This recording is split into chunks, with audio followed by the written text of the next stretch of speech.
Hi friends, speed increase பண்ணுறதுக்கு என்ன பண்ணலாம் அப்படின்னு சொல்லி தான் இந்த வீடியோவில் வந்து பார்க்க போகிறோம். ஸ்பீட் இன்க்ரீஸ் பண்ணோம்னா நீங்கள் என்னென்ன ஃபஸ்ட்டு தெரிஞ்சுக்கணும் அப்படின்னு சொல்லி பாருங்கள். ஸ்பீடு பற்றி ஒரு ஓவர் வியூ கொடுக்குறேன், அதை பற்றி நீங்கள் ஃபஸ்ட்டு தெரிஞ்சுக்கோங்க. அதுக்கப்புறம் ஸ்பீடு எப்படி இன்க்ரீஸ் பண்ணலாம் அப்படின்னு சொல்லி நம்ம வந்து பார்க்கலாம். சரி, இப்போ நீங்கள் ஸ்பீட் அடிக்கும் போது ஃபுல் ஸ்டாப், செமிகோலன், இந்த எக்ஸ்பிளனேட்டரி சிம்பிள் வந்துச்சு அப்படின்னா நீங்கள் என்ன பண்ணணும், 2 ஸ்பேஸ் விட்டுட்டு வந்து அடிக்கணும். இது எல்லாத்துக்குமே தெரியும் தானே? தெரியல அப்படின்னா தெரிஞ்சுக்கோங்க. ஃபுல் ஸ்டாப் பக்கத்தில் எத்தனை ஸ்பேஸ் வேணும், பேக் ஸ்பேஸில் 1 2 ஸ்பேஸ் விட்டுட்டு என்ன பண்ணுவீங்க, அடுத்தது வந்து அடிப்பீங்க. சரியா? இது ஒரு விஷயம் வந்து தெரிஞ்சுக்கோங்க. அடுத்தது நீங்கள் என்ன பண்ணுறீங்க அப்படின்னு பார்த்தீங்கன்னா, டெய்லியும் ப்ராக்டிஸ் பண்ணணும். டெய்லியும் ப்ராக்டிஸ் பண்ணால் தான் என்ன பண்ண முடியும், நம்மளால் ஸ்பீடு வந்து டைமிங் வந்து கொண்டு வர முடியும். நீங்கள் ஸ்பீடு டெய்லி ப்ராக்டிஸ் பண்ணிங்கன்னா 8 மினிட்ஸ்க்குள்ளே வந்து வருதா அப்படின்னு சொல்லி என்ன பண்ணணும், செக் பண்ணணும். 8 மினிட்ஸில் வந்து வருதா அப்படின்னு சொல்லி நீங்கள் செக் பண்ணணும். 8 மினிட்ஸ் வரல அப்படின்னா எக்ஸாமுக்கு இன்னும் எவ்வளோ மாதம் இருக்குது, ஒரே மந்த்து தான் இருக்குது நமக்கு. எப்போ எக்ஸாம் சொல்லியிருக்காங்க, ஆகஸ்ட் லாஸ்ட்டில் செப்டம்பர் 1 வந்து எக்ஸாம் இருக்கிறதா சொல்லியிருக்காங்க. அதனால் நம்ம என்ன பண்ணணும், டெய்லியும் வந்து 2 ஸ்பீட் ப்ராக்டிஸ் பண்ணணும். ஒரு லெட்டர் அடிச்சு பார்க்கணும், ஒரு ஸ்டேட்மெண்ட் அடிச்சு பார்க்கணும். சரியாப்பா? என்ன பண்ணணும், ஒரு லெட்டர் ஒரு ஸ்டேட்மெண்ட் 2 ஸ்பீடு வந்து ப்ராக்டிஸ் பண்ணணும். அப்படின்னா தான் நம்ம என்ன பண்ண முடியும் அப்படின்னா நம்ம வந்து பாஸ் பண்ண முடியும். சரியா? இதெல்லாம் பாஸ் ஆகிறதுக்கான வழிகள். ஓகேவா? அடுத்தது நீங்கள் ஸ்பீட் அடிக்கும் போது மூணாவதாக என்ன அப்படின்னா, நீங்கள் ஸ்பீட் அடிக்கும் போது மார்ஜின் வந்து 10 to 75 உங்கள் இன்ஸ்டியூட்டில் வந்து சொல்லி கொடுத்துருப்பாங்க. 10 to 75 செட் பண்ணுங்கள். ஆனால் ஏன் 10 to 75 செட் பண்ணுறதுக்கு பதில் நீங்கள் 10 to 70 டிகிரி செட் பண்ணிக்கோங்க. ரைட் மார்ஜின், ஓகேவா? ரைட் மார்ஜினில் நீங்கள் 75 செட் பண்ணுங்க. 75 செட் பண்ணாதீங்க, 70 வந்து செட் பண்ணிக்கோங்க. ஏன் நான் வந்து உங்களை 70 செட் பண்ண சொல்கிறேன் அப்படின்னா, இப்போ நீங்கள் ஒரு எக்ஸாம்பிள் சொல்கிறேன் பாருங்கள். இங்கே பாருப்பா, நான் இங்கே என்ன அடிச்சிருக்கேன், ஜென்ரேட்டட் அப்படின்னு சொல்லியிருக்கா. இப்போ நீங்கள் 75 செட் பண்ணிங்க அப்படின்னா இதுக்கு மேலே உங்களால் அடிக்க முடியாது. ஓகேவா? அதோட கட் ஆகிடும், பேப்பர் வந்து முடிஞ்சிடும். அதே நீங்கள் 70 செட் பண்ணிங்க அப்படின்னு பார்த்தீங்கன்னா அந்த இது இருக்கு இல்லையா, அந்த மிஷினில் கொஞ்சம் அட்ஜஸ்ட் பண்ணி என்ன பண்ணிக்கலாம் அப்படின்னு பார்த்தீங்கன்னா இந்த டிஇடி நம்ம வந்து சேர்த்து அடிக்கலாம். அப்போ நம்ம இங்கே எப்படி அடிச்சிடலாம், ஜென்ரேட்டட் அப்படின்னு சொல்லி அடிச்சிடலாம். இந்த மாதிரி பிரித்து நீங்கள் இங்கே அடிக்கும் போது உங்களுக்கு என்ன பண்ணுவாங்கன்னா மார்க் தான் ரெடியூஸ் பண்ணுவாங்க. சரியா? அதுக்காக தான் நான் வந்து சொல்கிறேன். இப்போ இங்கே ஜென்ரேட்டட் இங்கே அடிச்சிட்டிங்கன்னா உங்களுக்கு ஒரு பிரச்சனை இல்லை. திருப்பி இங்கே அடிக்கும் போது உங்களுக்கு மார்க் வந்து மைனஸ் ஆகும். இப்போ நீங்கள் டிஸ்டிங்ஷன் வாங்குறீங்கன்னு நினைக்கிறேன், இதெல்லாம் ஒரு மைனஸ் மார்க்காக போயிடக்கூடாது. அதுக்காக தான் சொல்கிறேன். நீங்கள் 10 to 70 டிகிரி செட் பண்ணிங்க அப்படின்னா உங்களுக்கு ரொம்பவே யூஸ்ஃபுல்லாக இருக்கும். நம்ம ஏதாவது ஒரு லெட்டர் வந்து விட்டுட்டோம், அங்கே அந்த இடத்துல ஒரு லெட்டர் அடிக்கிறோம், அது வந்து அடுத்த லைனில் வர மாதிரி இருக்கும். பெல் சிம்பிள் வந்துருச்சுனாலே அடுத்த லெட்டர் அடிக்க முடியாதுன்னு உங்களுக்கே தெரியும்.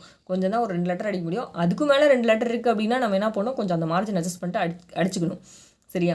அதுக்காக தான் சொல்கிறேன். நீங்கள் வந்து எக்ஸாக்டாக 75 வைக்காதீங்க. 70 டிகிரி வச்சாலும் ரைட்டு தான், அதெல்லாம் ஒன்றுமே தப்பு கிடையாது. சரியா? அதுக்கப்புறம் நீங்கள் இந்த மாதிரி மேலே இந்த ஷிஃப்ட்டு பிடிச்சி இந்த கேப்ஸில் டீ போடுவீங்க இல்லையா, இந்த மாதிரி மேலே இருக்க மாதிரி அடிக்கக்கூடாது. சரியா? பாருங்கள், இந்த மாதிரி தூக்கிட்டு இருக்க மாதிரிலாம் அடிக்கக்கூடாது. இதுக்குமே மார்க் வந்து ரெடியூஸ் பண்ணாங்க. ஒரு மிஸ்டேக் வந்து 2 மார்க் ரெடியூஸ் பண்ணாங்கன்னு உங்களுக்கே தெரியும். இது லோயரில். சரியா? ஓகேப்பா. அப்புறம் நீங்கள் என்ன தெரிஞ்சுக்கணும் அப்படின்னு பார்த்தீங்கன்னா, மார்ஜின் வந்து 10 to 70 டிகிரி வச்சு அடிச்சிட்டிங்க. டெய்லி 2 ஸ்பீட் ப்ராக்டிஸ் பண்ணணும். 2 ஸ்பீட் ப்ராக்டிஸ் பண்ணுறதுக்கு முன்னாடி ஏபிசிடி எத்தனை லைன் அடிக்கணும், ஏபிசிடி இருக்கு இல்லையா, அது ஒரு 5 லைன் ஃபஸ்ட்டு என்ன பண்ணுறீங்க, ஏபிசிடி அடிக்கிறீங்க. இங்கிலீஷில் நான் சொல்கிறேன், இங்கிலீஷில் லோயருக்கு வந்து சொல்கிறேன். சரியாப்பா? நான் சொல்கிறது என்ன அப்படின்னு பார்த்தீங்கன்னா, இங்கிலீஷில் லோயருக்கு சொல்லிட்டு இருக்கேன். டெய்லி ஏபிசிடி என்ன பண்ணுறீங்க, ஒரு 5 லைன்ஸ் ஏபிசிடி அடிக்கிறீங்க. மார்ஜின் 10 to 70 டிகிரி செட் பண்ணிக்கிறீங்க. டெய்லி 2 ஸ்பீட் ப்ராக்டிஸ் பண்ணணும். ஒரு லெட்டர் ஒரு ஸ்டேட்மெண்ட் ப்ராக்டிஸ் பண்ணணும். அப்படின்னா தான் நீங்கள் டிஸ்டிங்ஷன் வந்து வாங்க முடியும். இன்னும் எக்ஸாமுக்கு எவ்வளோ நாள் இருக்குது, ஒரே ஒரு மாதம் தான் இருக்குது. இந்த மாதத்தில் ஒரு 10 நாள், அடுத்த மாதத்தில் ஒரு 30 நாள். சரியா?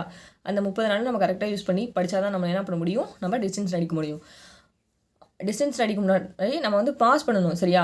நமக்கு பாஸ் ஆகிறதுக்கான என்னென்ன வழிகள், என்னென்ன ஆப்பர்ச்சுனிட்டிஸ், அதை தான் வந்து நம்ம பார்க்கணும். அதுக்கு தான் சொல்லிட்டு இருக்கேன். ஏன்னா இப்போ நீங்கள் மாதம் 500 ரூபா கொடுப்பீங்க, அதுவும் இல்லாமல் எக்ஸாம் ஃபீஸ் 2500 பே பண்ணுவீங்க. ஒரு எக்ஸாம் நீங்கள் ஃபெயில் ஆனீங்க அப்படின்னா உங்களுக்கு திருப்பி 6000 பே பண்ணி நீங்கள் வந்து மந்த்லி ஃபீஸு எக்ஸாம் ஃபீஸு சேர்த்து ஒரு லோயர் அடிக்கணும் அப்படின்னா ஒரு 6000 வந்து செலவாகும். சரியா? திருப்பி 6 மாதம் உங்களுக்கு திருப்பி வரும். அந்த 6 மாதத்தை நம்ம ஒழுங்காக கரெக்டாக ஃபாலோவாக ப்ராப்பர் பண்ணோம் அப்படின்னா நம்ம வந்து இந்த இப்போயே நம்ம வந்து அழகாக பாஸ் பண்ணிட்டு போகலாம். இதில் கஷ்டமான விஷயம்லாம் எதுவுமே கிடையாது. ஒன்று நீங்கள் டைம் இம்ப்ரூவ் பண்ணுறீங்க. டைம் இம்ப்ரூவ் பண்ணுறதுக்கு என்ன பண்ணணும் அப்படின்னா, டெய்லியும் குறைஞ்சது 2 ஸ்பீட் அடிக்கணும். 2 ஸ்பீடுமே டைம் எவ்வளோ கொண்டு வரணும், 8 மினிட்ஸ்க்குள்ளே கொண்டு வரணும். சரியா?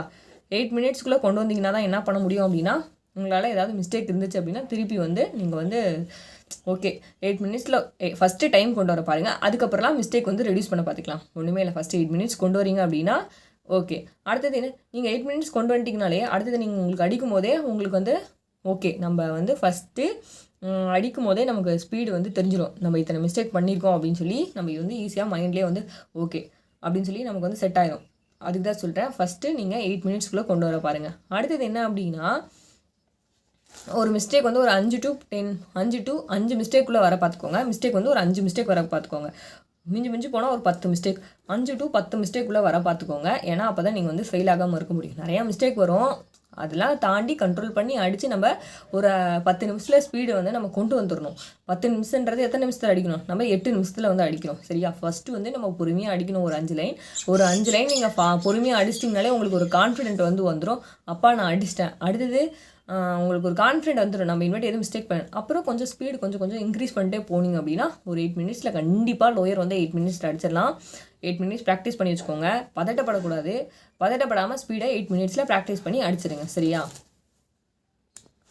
இன்னொன்று என்ன அப்படின்னா, நீங்கள் எவ்வளோ டிகிரியில் அடிப்பீங்கன்னா 2.5 ஸ்பேஸில் வச்சு தான் நீங்கள் வந்து லோயர் அடிப்பீங்க. அதே ஹையராக இருந்தால் 1.5 ஸ்பேஸில் அடிப்பீங்க. இது உங்களுக்கு எல்லாமே காமனாக தெரிஞ்ச விஷயந்தான். ஓகே, ஃபஸ்ட்டு மிஷினில் என்ன பண்ணுறீங்க? மிஷினில் எடுக்கிறீங்க, 10 டிகிரிலேருந்து 70 டிகிரி செட் பண்ணுறீங்க. செட் பண்ணிவிட்டு என்ன பண்ணுறீங்க? அடுத்தது ஸ்பேஸ் வந்து கரெக்டாக இருக்கான்னு சொல்லி லோயராக இருந்தால் 2.5 ஸ்பேஸில் வந்து வச்சுக்கிறீங்க. வச்சுட்டு என்ன பண்ணுறீங்க? ஏபிசிடி ஒரு எடுத்தோடனே இங்கேருந்தே ப்ராக்டிஸ் பண்ணிக்கோங்க. ஏபிசிடி ஒரு 5 லைன் அடிக்கிறீங்க.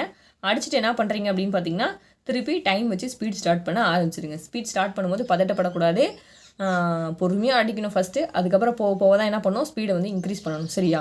இந்த 4 விஷயம் தெரிஞ்சிச்சுனாலே போதும், நீங்கள் வந்து ஈஸியாக ஸ்பீடில் வந்து ப்ராக்டிஸ் பண்ணிடலாம். ஓகேவா? டெய்லியும் ப்ராக்டிஸ் இருக்கணும்ப்பா. டெய்லியும் ப்ராக்டிஸ் இருந்தால் தான் நம்மளால் என்ன பண்ண முடியும்? ஸ்பீடு வந்து இன்க்ரீஸ் பண்ண முடியும். ஓகேவா? ஓகே, இந்த வீடியோ உங்களுக்கு பயனுள்ளதாக இருக்குன்னு நம்புகிறேன். தேங்க்யூ, தேங்க்ஸ் ஃபார் வாட்சிங்.